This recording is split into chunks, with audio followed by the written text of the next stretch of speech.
అలసిన వానికి ఊరడించు మాటలు. సహోదరుడు భక్తి సింగ్ గారి పరిచర్య నుండి సేకరించిన అనుదిన ధ్యానములు. ఏప్రిల్ 8.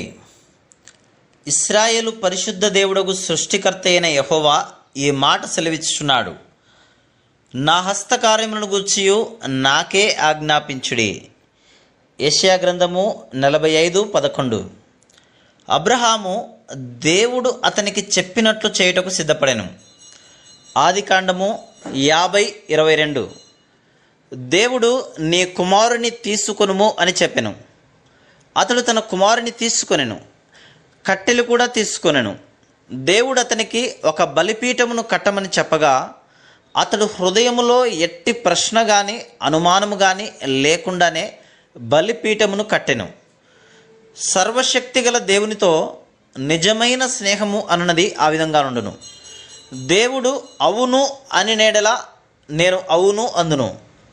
దేవుడు వద్దు అని చెప్పిన ఎడల నేను వద్దు అని అందును.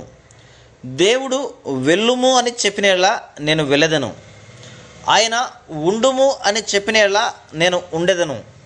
ఆయన మాట్లాడుము అని చెప్పిన ఎడల నేను మాట్లాడెదను.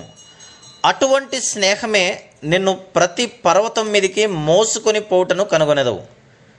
నీ శ్రమలు, పరీక్ష కొరకైన శ్రమలు మరియు ఈ పరీక్షలు శ్రమలన్నీ సిద్ధపాటు నిమిత్తమే. మొట్టమొదటిగా దేవుడు అబ్రహాముతో తాను ఏ విధముగా సొదొమ గొమొర్రాలకు తీర్పు తీర్చనయున్నాడో దానిని తెలియజేసెను.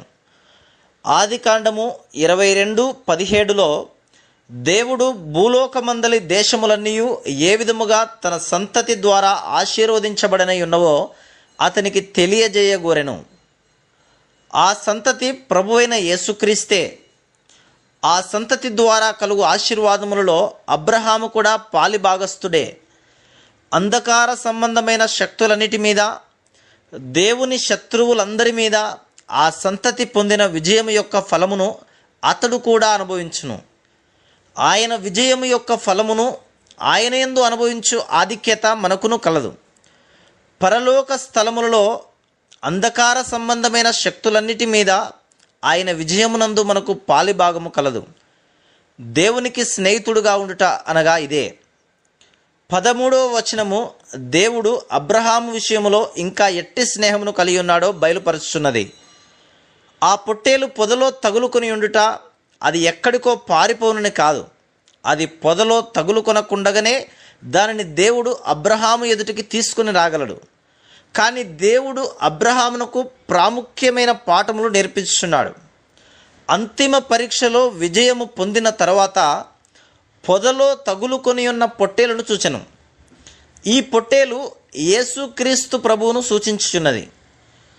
దేవుడు అబ్రహాముతో ఇలాగున చెప్తున్నాడు, నీవు నాకు విధేయత చూపితివి, ఇప్పుడు నిన్ను నీ సంతతిని ఆశీర్వదించుటకు నేను బంధించబడి తిని. నాకు ఆజ్ఞాపించుము, ఎడతెగక ఆజ్ఞాపించుము. నా హస్తకార్యములను గూర్చి నాకే ఆజ్ఞాపించుడి. యెషయా 45:11. మనం ఆయనకు విధేయత చూపిన యెడల ఆయన మనల్ని ఆశీర్వదించుటకు ఇష్టపడును. మనలో చాలామందిమి మనము చెప్పినది దేవుడు విని పని చేయవలనని కోరుదుము, కానీ మనం ఆయనకు విధేయత చూపము. రాబో దినములలో మన శత్రువులపై విజయం కొరకు, సకల దేశముల కొరకైన దేవుని ఆశీర్వాదము కొరకు మనం ఆయనకు ఆజ్ఞాపించినప్పుడు యేసుక్రీస్తు ప్రభు మనల్ని ఆశీర్వదించుటకు బద్ధుడై ఉన్నాడు. రాబో తరములన్నిటికీ దేవుని యొద్ద నుండి శ్రేష్టమైన వాటిని ఆజ్ఞాపించుటకు అబ్రహాము నేర్చుకొనున్నట్లు దేవుడు అబ్రహామును పర్వత శిఖరమునకు తీసుకొని పోయెను.